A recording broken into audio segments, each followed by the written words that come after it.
Assalamualaikum warahmatullahi wabarakatuh. Selamat pagi anak-anak ustazah semuanya. Sekarang kita lanjut materi anak di subtema 2, tema 5, pembelajaran 1, 2, dan 3. Nah, seperti biasa, sebelum kita melakukan pembelajaran, ada baiknya kita membaca Bismillahirrohmanirrohim. Baik anak-anak ustazah semua, sekarang kita masuk ke pembelajaran 1. Mohon disimak ya anak-anak ustazah. Setiap makhluk hidup memiliki ketergantungan terhadap makhluk hidup lainnya. Manusia memerlukan tumbuhan dan hewan. Tumbuhan dan hewan juga memerlukan manusia. Makhluk hidup juga memerlukan tanah, udara, dan matahari untuk mendukung kehidupannya. Tentang rantai makanan. Perjalanan makanan dan dimakan dengan urutan tertentu antar makhluk hidup. Nah, sebelumnya di kelas 4 ataupun awal pembelajaran kita sudah belajar ya nak, tentang rantai makanan, dari padi dimakan tikus, tikus dimakan ular, dan seterusnya. Jadi anak-anak ustazah mohon disimak dan diingat-ingat kembali pembelajaran kita sebelumnya. Nah, anak-anak ustazah mohon dilihat pada gambar di slide ini.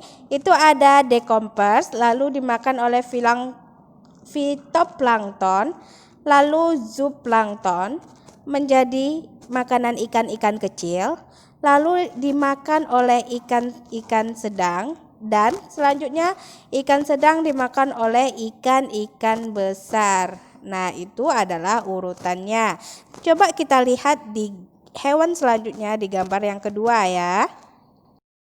Pengurai adalah makhluk hidup yang menguraikan kembali zat-zat yang semula terdapat dalam tubuh hewan dan tumbuhan yang telah mati.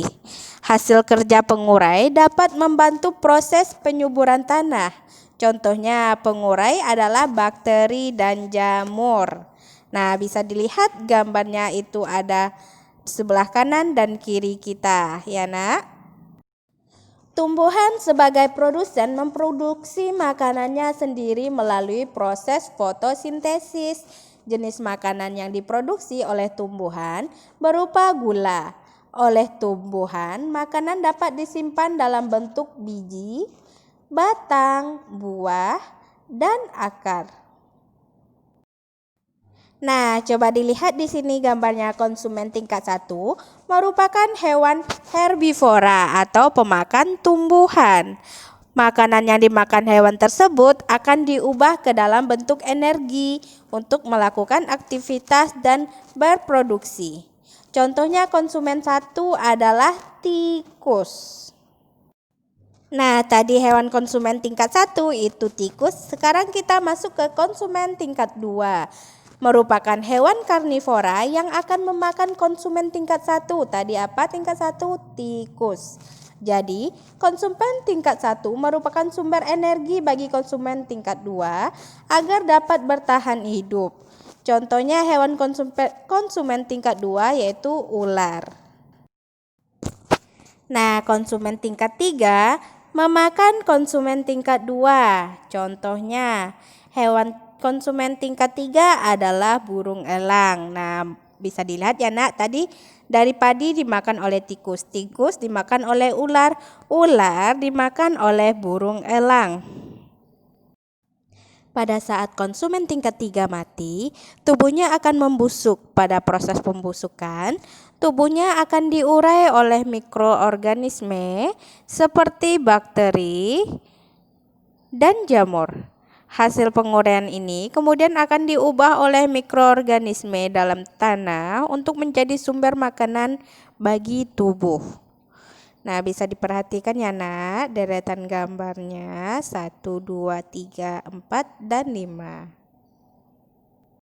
Pembelajaran 2. Ketika kita memakan telur ayam, kita mendapatkan energi dari telur ayam tersebut, sedangkan ayam mendapatkan energi dari makanan yang dimakannya, misalnya biji-bijian. Nah, anak-anak ustazah, padi merupakan produsen karena menghasilkan makanan sendiri. Setiap produsen akan dimakan oleh konsumen tingkat satu. Konsumen tingkat satu pada rantai makanan disebut adalah, tadi apa nak tingkat satunya? Tikus ya. Nah, tadi juga udah ustazah jelaskan, tadi setelah tikus dimakan oleh ular, ular dimakan oleh elang, elang akan mati dan merubah jadi jamur. Itu adalah tingkatannya ya nak. Jamur berperan sebagai pengurai yang mengurai burung elang yang telah mati. Hasil penguraiannya yang terdiri dari zat-zat tertentu akan masuk ke dalam tanah dan dimanfaatkan oleh tumbuhan sebagai sumber makanan. Di sini ada beberapa pertanyaan. Pertanyaan pertama, apa yang dimaksud aliran energi pada sebuah rantai makanan? Nah, Nana Ustazah, coba diperhatikan. Aliran energi pada sebuah rantai makanan adalah perpindahan energi dari suatu makhluk hidup ke makhluk hidup lainnya.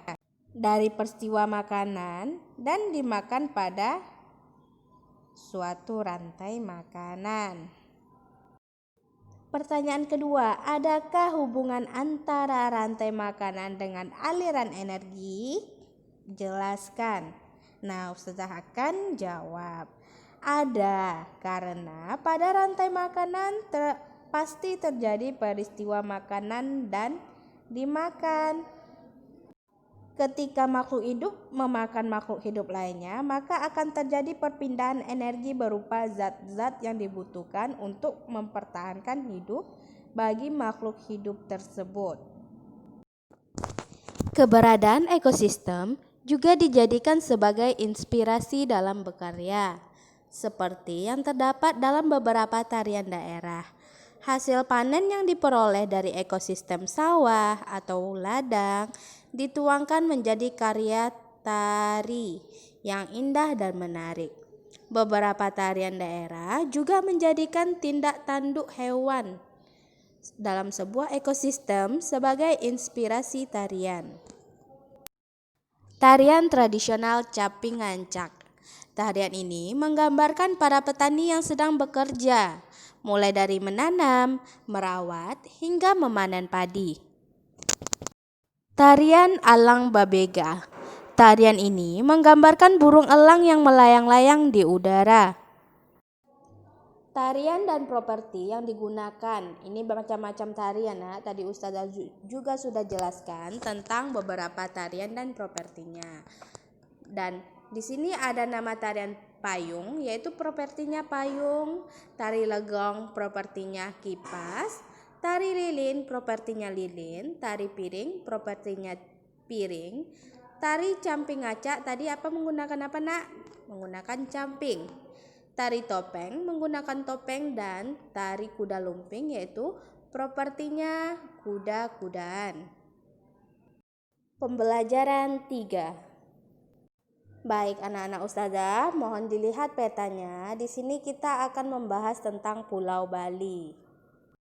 Di sini tadi peta tentang Bali itu ada beberapa irigasi ya nak. Di sini kita akan membahas tentang sistem irigasi Subak. Subak merupakan sekumpulan petani di Bali yang mengelola sistem irigasi yang ada di sebuah kawasan persawahan. Satu kelompok subak biasanya memiliki satu sumber air yang mengalir ke sebuah sungai yang melewati atau berada dekat persawahannya. Para anggota kelompok subak menggunakan sistem gotong royong dan saling bantu dengan cara meminjam air. Bukan utang piutang ya nak. Sistem irigasi subak dipimpin oleh seorang pengatur yang disebut PKC atau Klean Subak. PKC mengatur dan memberitahukan ketersediaan air pada areal persawahan kelompoknya. Apabila kekurangan air, sistem pinjam air dijalankan agar semua petani mendapatkan air yang cukup untuk sawahnya. Sistem irigasi Subak dibangun oleh masyarakat Bali sejak beratus tahun lalu sebagai bentuk kemandirian masyarakat dalam mengatasi persoalan air irigasi. Semua persoalan pertanian dibahas secara musyawarah dan perencanaan yang baik.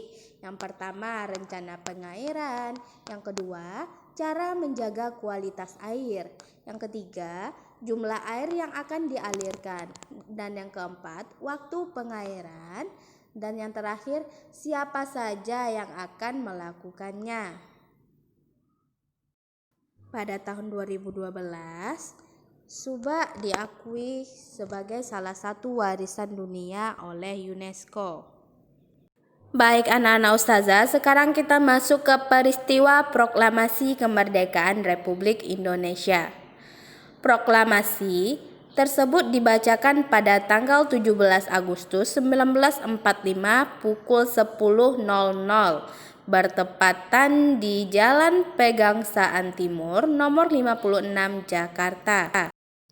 Pada saat menjelang diproklamasikan kemerdekaan Indonesia, tepatnya pada tanggal 16 Agustus 1945, terjadi penculikan terhadap dua tokoh bangsa Indonesia yang paling termuka, yaitu Insinyur Soekarno dan Dr. Muhammad Hatta oleh para pemuda pejuang Indonesia. Mereka dibawa dari Jakarta ke Rengas Dengklok, Karawang, Jawa Barat. Keesokan harinya, kedua tokoh dikembalikan lagi ke Jakarta dan diamankan di rumah Laksamana Muda Tadashi Maeda, tentara Jepang yang bersimpati terhadap perjuangan rakyat Indonesia untuk merdeka. Nah, boleh dilihat itu nak, gambar rumah Laksamana Muda Tadashi Maeda itu siapa tadi? Tentara Jepang yang berempati untuk perjuangan rakyat Indonesia menuju merdeka. Nah, anak-anak ustazah, di rumah itulah naskah proklamasi dirumuskan oleh 3 orang pemimpin golongan tua, yaitu Soekarno, Muhammad Hatta, dan Ahmad Suebardjo. Adapun golongan muda itu ada Sukarni, BM Diah, dan Bahdiro. Setelah selesai ditulis, naskah proklamasi diketik oleh Sayuti Melik. Kemudian Insinyur Soekarno dan Dr. Muhammad Hatta menandatanganinya atas nama bangsa Indonesia. Lalu setelah itu dimulailah pembacaan teks proklamasi.